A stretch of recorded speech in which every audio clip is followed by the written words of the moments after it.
We often look at our modern skyscrapers, our massive steel bridges, and our advanced technology, believing that we are the most powerful civilization to ever walk the earth. But what if a nation existed thousands of years ago that made our greatest achievements look small? A nation of literal giants, so physically strong and architecturally advanced that they carved towering castles into mountains and built cities of towering pillars that have never been matched since.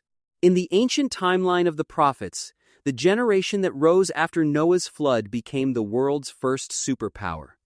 They were known as the people of Ad, but as their towers grew taller, their hearts grew harder. They forgot how quickly water had washed away the generation before them. Today, we step into the sands of ancient Arabia to meet the Prophet Hud, known as Heber, and witness the rise and catastrophic fall of the lost city of stone. The story takes place in the desert lands of Al-Aqaf, situated between modern-day Yemen and Oman. In this vast region, the descendants of the survivors of the Ark settled under a blessed climate of lush gardens, flowing springs, and rich soil. They grew into a magnificent civilization. The people of Ad were blessed with extraordinary physical stature, strength, and longevity. They used their immense power to dominate the landscape, building a legendary capital city known as Iram, a city of soaring, majestic pillars. They carved luxurious palaces into the very faces of the mountains, not because they needed the shelter, but simply as a grand display of their wealth and dominance. But with unmatched power came absolute arrogance. The people of Ad forgot the Creator who gave them their strength. They began to oppress the weak, enslave neighboring tribes, and treat violence as a sport. They fell into the worship of stone idols, believing that their grand mountain fortresses made them completely invincible. They proudly boasted, "Who is superior to us in strength?" To guide them back to humanity, God raised a prophet from among their own noble families, a man named Hud. Hud was gentle, sincere, and wise. He stood before the towering elite of his nation and pleaded with them, "O my people, worship God.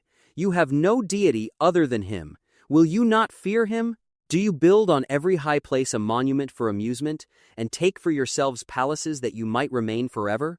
He reminded them of how Noah's people were destroyed when they turned away from justice. He begged them to seek forgiveness, promising that if they did, the Creator would increase their strength and rain down blessings upon them. But the rulers of Ad laughed in his face. They called him a liar, accusing him of being foolish and possessed. They looked at their massive stone fortresses and their mighty armies and dared Hud, saying, "Bring us what you threaten us with, if you should be of the truthful."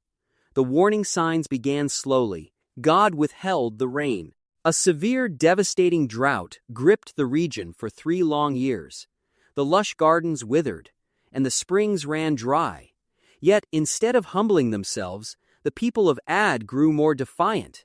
Then, one day, they saw a massive, dark cloud rising on the horizon, heading toward their valleys. Still blind in their arrogance, they celebrated, shouting, "This is a cloud bringing us rain." But Hud looked at the sky with deep sorrow. He knew it was not rain, it was the wind of reckoning. For 7 nights and 8 days, a furious, icy, roaring windstorm battered the valley. It tore up the massive trees, ripped the roofs off the stone palaces, and lifted the giant men of Ad into the air, throwing them back down like hollow, snapped trunks of palm trees. When the storm finally cleared, the once mighty empire of Ad was completely buried beneath the shifting desert sands.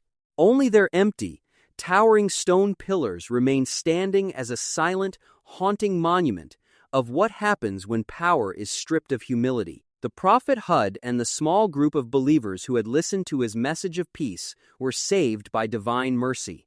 They left the ruins behind, carrying the legacy of faith forward. The story of Ad is a timeless mirror for every powerful civilization, reminding us that no matter how high we build our towers or how strong we think we are, our true strength lies in our humility, our justice, and our connection to the divine. If this epic journey into the history of the prophets brought you value today, please like this video, follow our page, and share it with someone who loves history and deep reflection. Let's keep growing in faith and understanding together. Until next time, take care.